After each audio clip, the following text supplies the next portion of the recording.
Greetings, students, and welcome to another edition of Mr. Zoller's Social Studies podcast.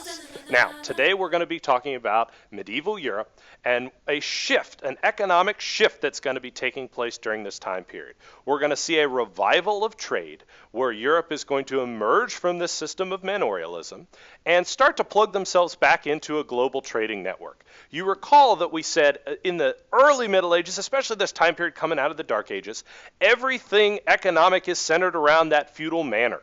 So whether we're talking about the production of food, whether we're talking about goods and services, all of those things took place on the feudal manor itself. Now, that is not going to be the case moving forward, and that's due to a number of factors. Certainly the Crusades are one of the main factors that we're going to talk about, but there are other things as well that are going to contribute now to this new period of economics that we're going to see in Europe during this time period. So what I'd like you to do is grab your pencil, because you're definitely going to want to write this information down, and what I'm going to ask you to do is to just pause this periodically so that you can make sure that you've recorded this critical information that we're going to be talking about. Let's look at 5 factors that led to the revival of trade in Europe.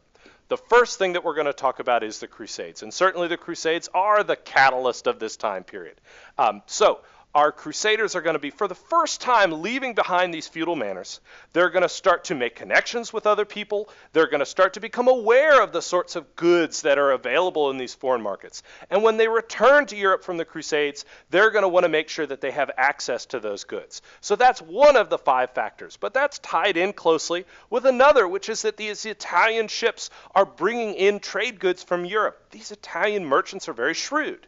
Once they transport the Crusaders over to the Holy Land, now they've got these empty ships. They're not just going to sail them back to Europe empty. They're going to fill them up with these goods which are available in the Middle East and are not currently available in Europe, and they're going to bring them back, and for the first time these goods are going to be available for sale there. So what we're going to see is this migration, bringing these goods with them across and back into Europe in that direction that way.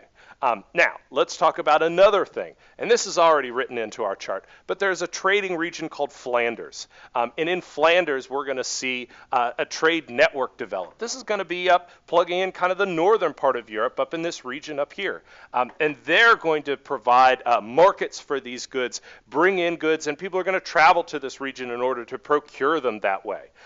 Another factor that's going to contribute to our revival of trade is the Hanseatic League. Here we've got another group of traders, another group that's going to bring together these goods and make them available to the people now we're talking about up in northern Europe.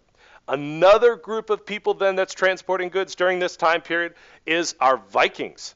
Bring back our Vikings. I hope we haven't forgotten about those guys. They're actually going to bring goods over land, which may seem a little bit counterintuitive. We've talked about our Vikings and their longships, but they're going to actually bring goods up over land through what we might now think of as Ukraine or Russia, and then they're going to take those longships and they're going to, again, bring those around northern Europe. So what we've got are a number of factors that are happening all at once.